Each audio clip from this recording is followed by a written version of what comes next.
setting in, but we can fight it and we can win.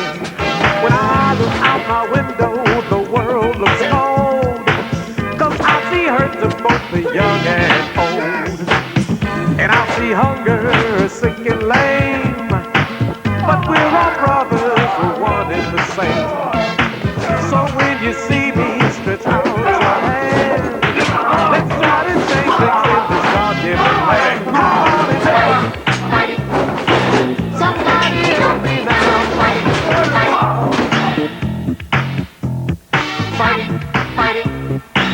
Somebody help me now. Fight it, fight it.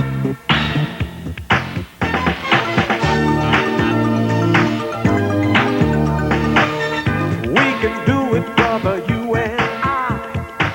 Let's take the sadness from the children's eyes.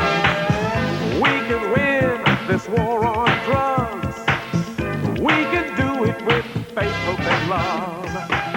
Say no to the Hello, pusher man. I'm Danny Lane, and welcome to War Zone, my instructional video series on police and military tactics.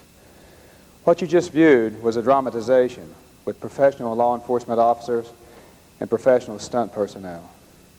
But if you're not professionally trained, it could be you carried out in a body bag.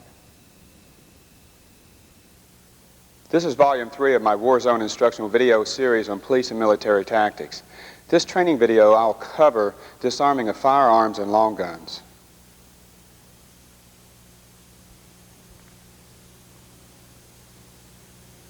The first disarming technique I will demonstrate will be against a cylinder-operated gun. This is a .38 snub-nose special.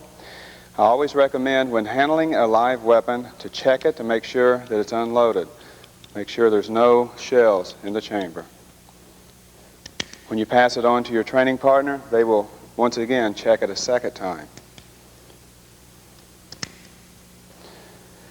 The first situation we'll put ourselves in, first of all, is a front attack. The first technique can be applied from a low, middle, or high hostage type of situation. Now, first of all, there's many factors going into disarming a weapon. The distance has to be right, the situation has to be right, the timing has to be right when you would decide to go for the weapon. All those factors are taken into account. What I'm going to concentrate on first will be just a mechanical application of the technique and the body mechanics on how to apply and how to move your body. The first thing you have to remember when disarming a technique or demonstrating a disarming technique against a weapon is clear the body from line of fire. In this situation, I'm going to be leaning to the right. At the same time, he hasn't asked me to put my hands up, so it's best to have your hands down unless they tell you to put them up. Then if they tell you to put them up only halfway, unless they tell you to raise them up. You have to do what they say, but basically you don't do any more than you have to do because it makes it a little more difficult to go for the disarming technique. So what I'm going to do here, since he hasn't asked me to put my hands up, as the weapon comes out in many situations, as soon as the weapon appears, you have to go for it at that time. You don't know if you're going to be shot or they just put it there to hold you as a hostage or it's an armed robbery type situation. Being a police officer, sometimes the weapon is put on you, you're going to be a hostage. And a lot of times in situations I've been involved in, as the weapon comes out, you have maybe 5/10 of a second to react before you're able to pull that trigger. So as soon as it appears, clear the body. My right hand's coming across, grabbing the cylinder. Since right now this is on double action, he has to pull the trigger in order for this weapon to fire. By grabbing the cylinder, he cannot fire the weapon at all, so that makes it a little easier for me. The second situation, which we'll cover a little later, is single action. Now all he has to do is just pull the trigger and the hammer goes forward. So that cuts our reaction timing down in half. All right, this first situation, I'll do a couple times fast and I'll break it down. By clearing the body, bringing the right hand across, grabbing the cylinder, coming up with the left hand under the barrel, you'll see that no part of my body is in line of fire.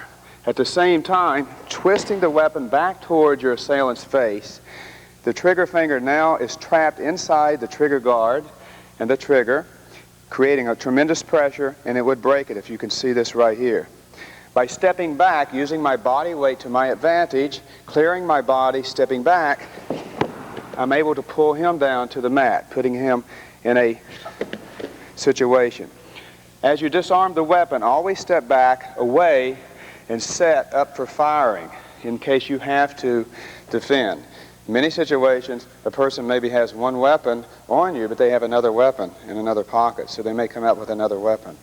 So on this particular technique from the side view, you'll see me clear the body, grab the weapon. One mistake a lot of people make is they push the weapon too far to the outside.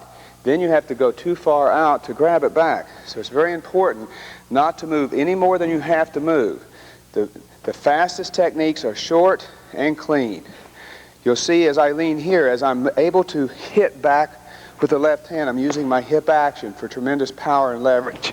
Then I'm dropping my body weight straight down on his wrist, then stepping back, pulling the weapon out, and setting up for firing. Now I'll demonstrate this at several different angles. Looking at from my rear view, as you see, as I clear my body, I don't move my feet at all. Only thing I do is just twist the body, clear the body. At the same time I'm clearing the body, the right hand has already grabbed the weapon, the cylinder. As I come back, I'm using the torque and twist from my hips, dropping down, stepping back. It's relatively simple. This angle,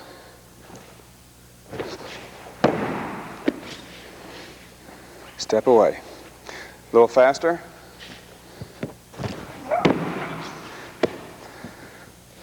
And what's very dangerous when you're training with a partner is when they do have the trigger finger in the trigger guard, it's possible to break that or to injure it. So just to work on repetition, repetition, repetition, it's best to take the trigger finger out, because many, many fingers have been broken or severely cut or bruised because of that. This technique will work low, middle, high. The technique is very nice moving. I also recommend practicing with the weapon in both hands. Everything changes. Everything changes from here. You'll come across with your left, then back with the right. It's the same technique, but be sure to practice both ways. This same mechanical process of taking the weapon away will work also from the side. All you have to do is align your body, move inside with the head, come across with the hand, then step out exactly the way you did before with the front view. It's the same exact technique, but it will work. 1, 2. Now you'll see 2 individual movements, but as you get used to the technique and you develop the skill through repetition, it becomes all part of one nice, smooth movement. You've got the weapon, you know where to go to, and you just recreate what you've already drilled into your subconscious. It's easier for me personally if I feel the weapon against a part of my body or head, because at least I know where it's at. At that point, I don't really have to look at it to go for it. So if I can feel it, then I know exactly where it's at. I don't have to look. And one thing that helped me enhance my techniques over 23 years in martial arts training and law enforcement training was repetition. Then also I used to do it, and still do it, with my eyes closed, just reacting on the feel of the technique. So if the eyes are closed and it's up there, then you still know where it's at. You can grab it and apply that technique. So that was very beneficial to me in perfecting my techniques. To the side, if you feel it to the side or the kidneys, this technique still applies. You'll see me move and then come back out. A little different view from here.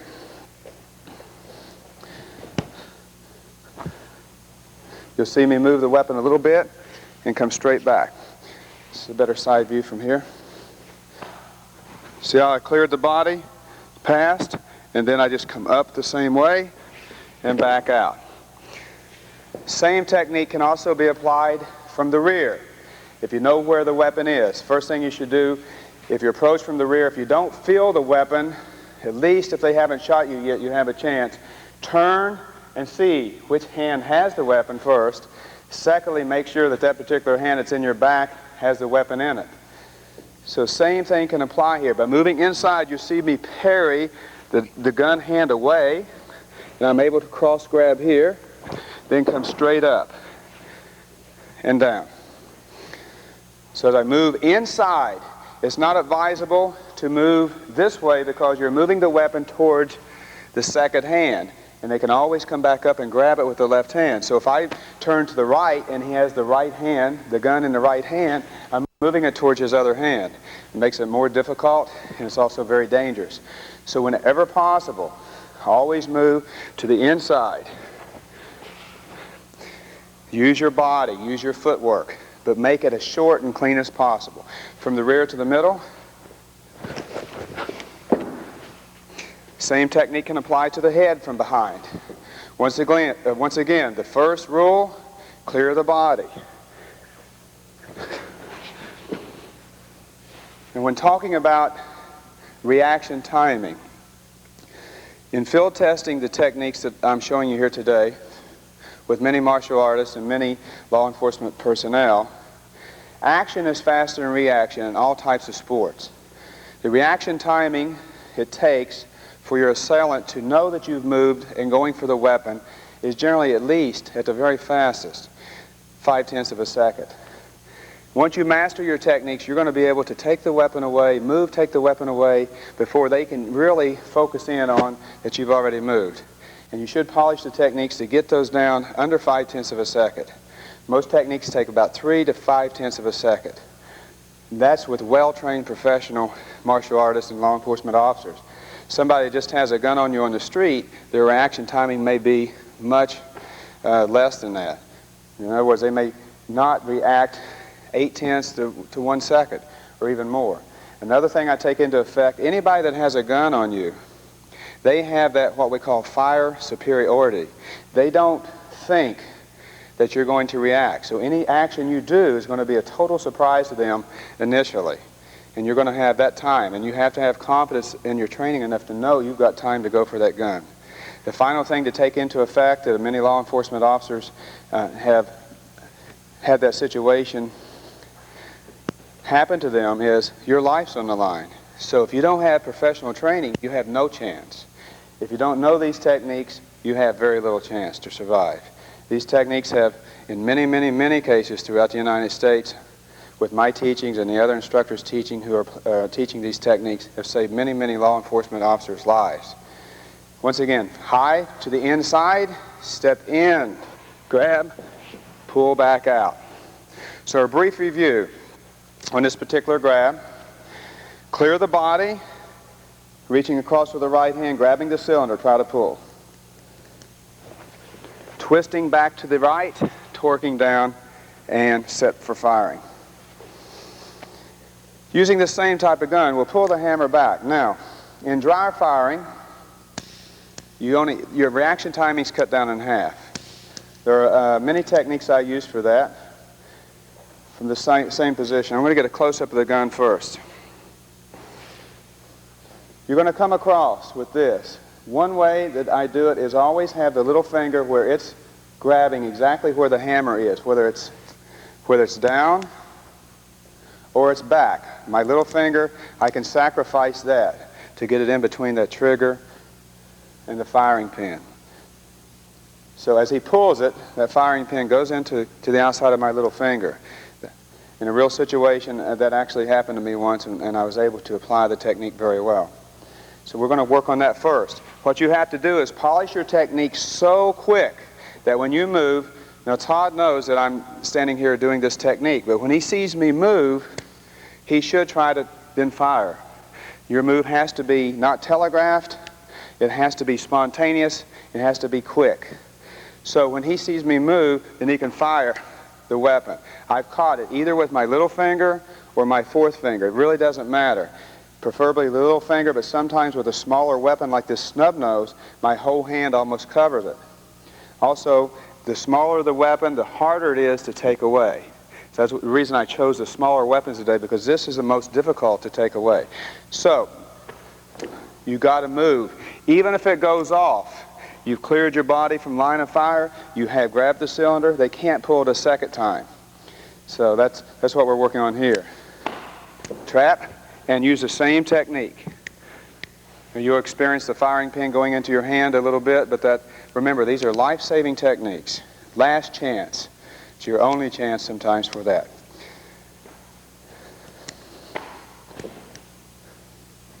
Same way. So you can practice all these techniques from the different angles. You got to get your hand in between the trigger and the firing pin on the inside.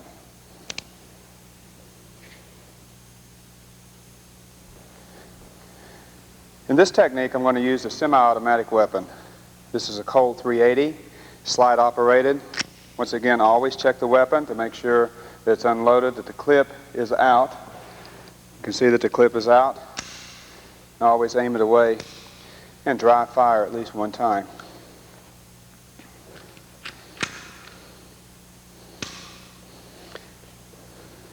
Using this type of weapon, since it's slide operated, grabbing the way I did on the last technique is okay as long as you're able to get the weapon away before it fires. But if it's on single action or it's back, then it cuts down, once again, the reaction timing. Grabbing the weapon up here, if it does fire, the slide is going to eject back. So you have some type of complication there.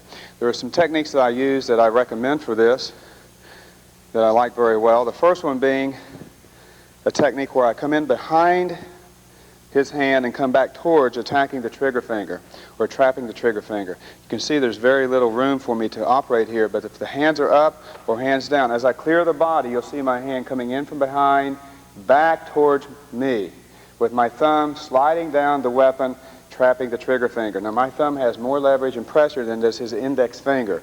So you can test that all day long with different types of people. You're not going to be able to pull the trigger if you're able to trap right there. Now, you don't have much time, but when you move in from behind, clear the body. Once again, just in case, you have the trap of the trigger finger pushing back against the trigger guard. Then using the same disarming technique and the same body movement and footwork, step back and to the side, trapping the person to the ground.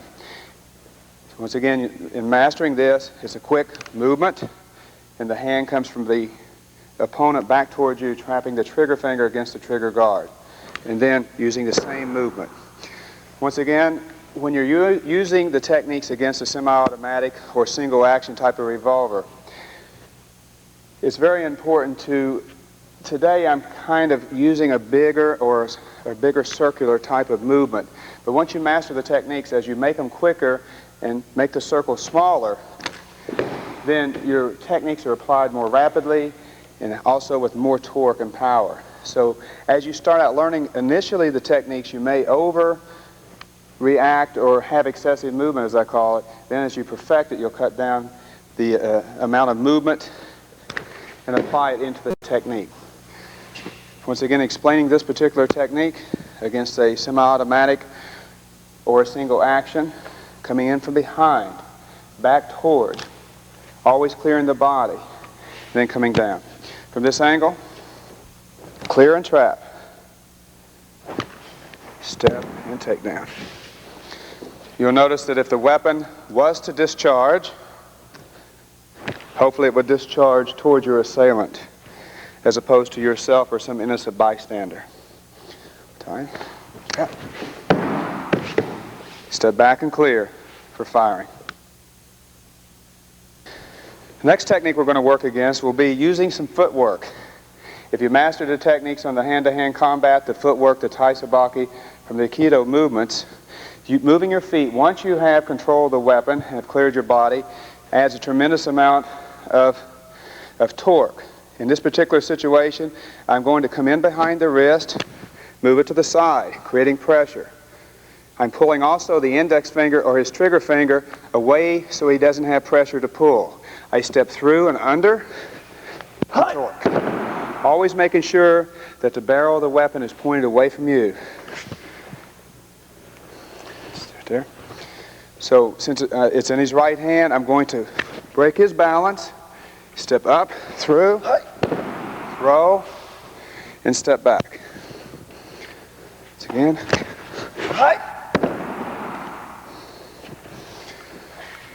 The second technique I'm going to use using the footwork will be to the inside, or to his right side or strong side. Grabbing the weapon, let's go ahead and put the trigger finger in. You'll see very slowly what this does. As I torque it back towards him and I break his balance down, I'm able to go under the wrist and back up. At that point, you would step through,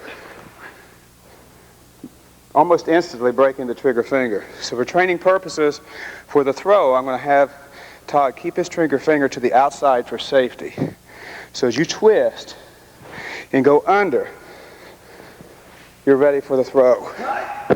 You'll see that the barrel is pointed away from me at all times and towards him. From that point, you'll then grasp the weapon away. Up. You'll see still the position of the weapon, which is ready to be pulled out of the hand. One more time. Sit back for firing.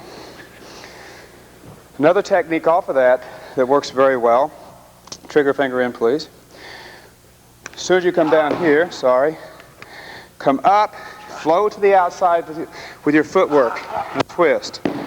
Now if you have a longer barrel weapon, you can use the barrel against the wrist to create leverage on the wrist and forearm. Then you're set up for firing at this particular position. So as you twist, move to the outside and come down. You can grab the weapon, put it in the left hand. Up, outside, and down. Quicker. Trigger finger in slow. Over. Okay, quick review on the first technique. With a single action or slide operated, it really doesn't make any difference. Coming in, we've got to stop the trigger finger from squeezing the trigger. You have to do that by coming not straight across. It's a combination of when you move your body, you're coming at this angle. Always pulling the weapon to the side as you come back. The second technique, breaking the balance, stepping through, twisting. The third technique was twisting, stepping under, and throwing. The last technique was twisting, stepping to the side, and down.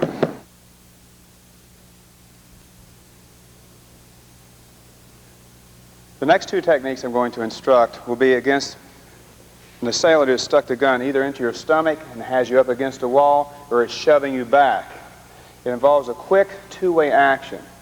Since the gun is in the lower abdominals here, I'm going to hit up with the left hand and also clear the weapon towards the ground as not to cross my body at any angle.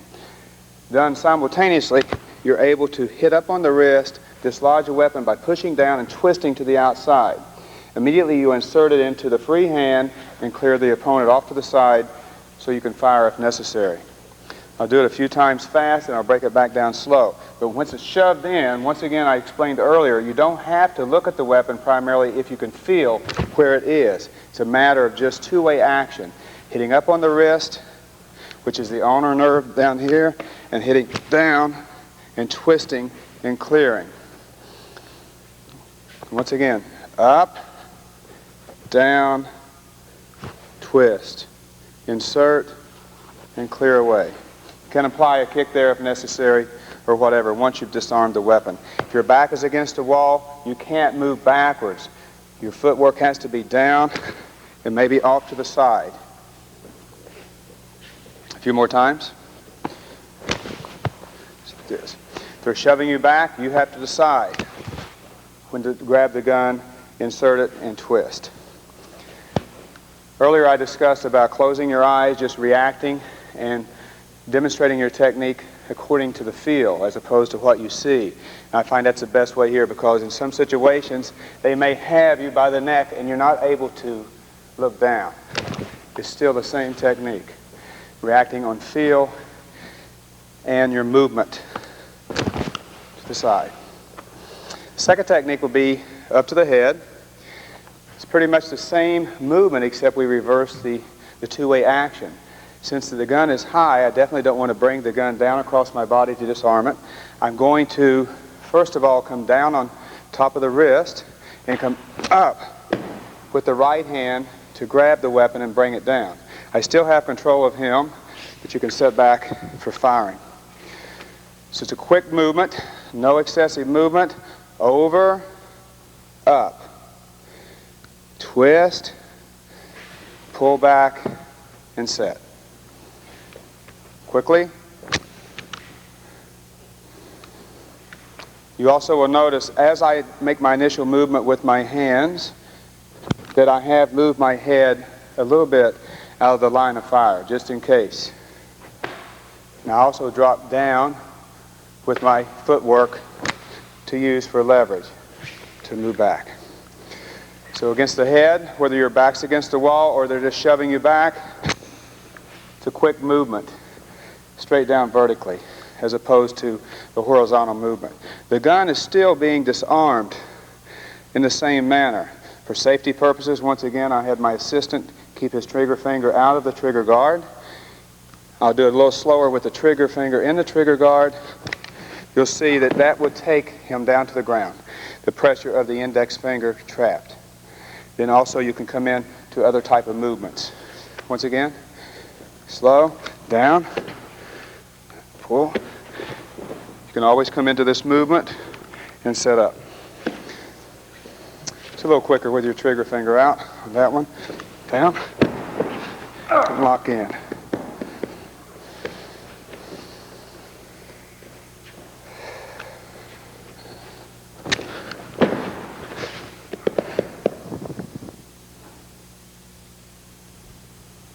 The next technique I will instruct will be a gun to the lower back area, pressed in against. If you can feel it, you know where it is. Once again, contrary to what I discussed earlier, I'm turning to the inside or to the outside moving, but quickly as I pull down with this hand, I'm able to bend the wrist, bringing the gun up towards him, reaching across my left hand, coming across, disarming, pulling it out of the hand, striking the vagus nerve or mastoid area, set back for firing. So I'm going to spin to the outside. You'll see that my forearm has moved the weapon away from my body. I've cleared the weapon from my body. Quickly come down, come up, strike, and move back. So I'm clearing, coming down, hit, and move back. Done quickly. 1, 2, and 3. The next situation I'm putting myself in is on my back, pretty much in a hostage situation or maybe some type of assassination situation. Whereas I'm lying straight down, my assailant is standing straight over me. If he's standing over with both legs, generally the same techniques will apply regardless of what angle you're in. Reaching across, moving the weapon away from my head, my body, trapping the same manner as we did earlier, small circle torque back towards my assailant, but also bringing my hands in towards my center of gravity, where my energy is here, breaking his balance. So the first initial move will be quickly down, using your body. To throw or get him off, I'll circle with the weapon underneath here, bringing the weapon on top. I'll then create pressure over my backside. I'll then spin up, and I'm able to set for firing in this manner. Once again, a quick movement. Clear the body, straight back, breaking the balance. Now I'm going to the outside, or counterclockwise with the weapon underneath, twisting his wrist. You'll see his wrist has been in this manner.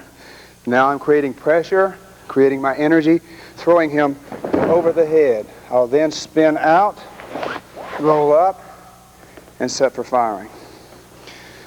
Once more, just a little faster. Full combat speed. 1, 2,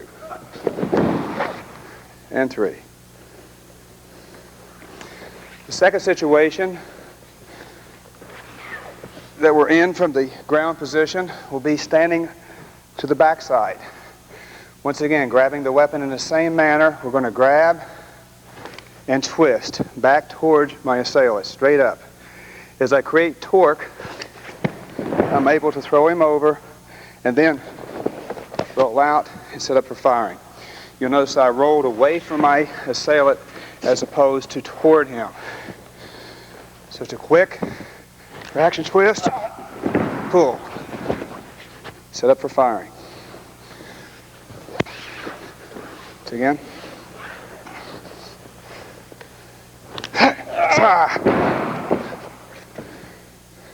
And up.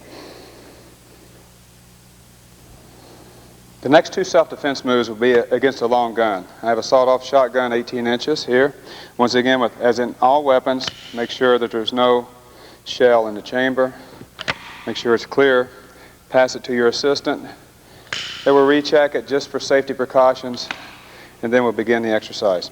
In this particular situation, since this is a shorter barrel shotgun, once again, the bigger the gun or the longer the weapon, the easier it is to take away. Whether the gun's pressed in or not, first thing you have to do, as in all gun self-defense movements, is clear the body or move the weapon away. Since we have a larger mass to grab here, I'm going to have you moving to the side, at the same time moving the weapon up towards him. That will expose the stock. You're able to grab in or reach in and grab with your right hand and pull it towards you, twisting it away from them, and you're able to set up. It's a very simple technique. The timing is essential. 1, 2, 3. As you start developing the technique, it becomes a little quicker. As you go 1, you're already reaching in for 2. Okay? Hold it in tight. 1. Just reach in and get it. If it fires up into the air. As in many cases, if you wish, you can always use some other distracting type of techniques. So one reason we don't do that is because if I was to kick him in the groin possibly at this time, he may contract all these muscles, he may squeeze off around. Whereas if you just go for the weapon, a lot of times you're able to get it away before they can fire. If you grab the weapon and kick, possibly their reaction would be to tense up and fire the weapon. So that's one thing we're taking into consideration.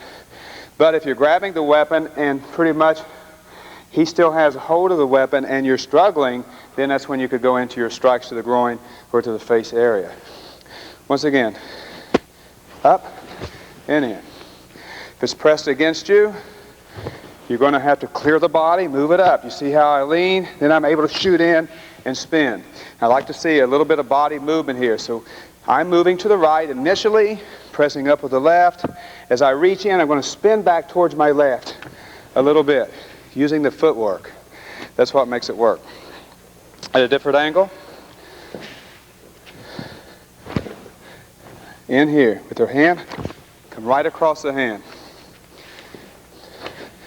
You're able to hit, get a little bit of a hit and twist to retorque it. One more time. All right, the second technique we'll do against the long gun will be moving towards my left. Moving the weapon off to the right with the right hand. I'm going to reach across with the left. I'm going to pull back and using this as a weapon, striking in for my opponent's neck. If the barrel is longer, you have more leverage with the strike. Move, hit, and you're able to slide it right out. It's really up to your preferences. When you practice these techniques, and I show several different ways, you have to develop the ones that you like and perfect, that you would use in that particular situation. Straight here. Using that, you're going to need just a little bit of footwork to hit. Okay? A little quicker, a little smaller circle. Here, here. Okay? And once more. Here.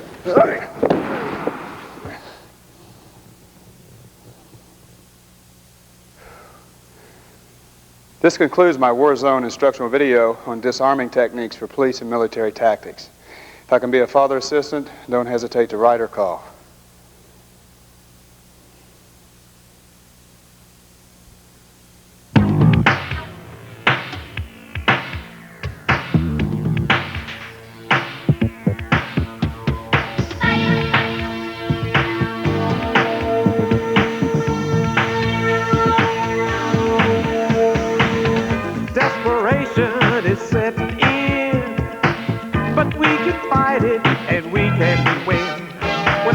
look out my window, the world looks cold.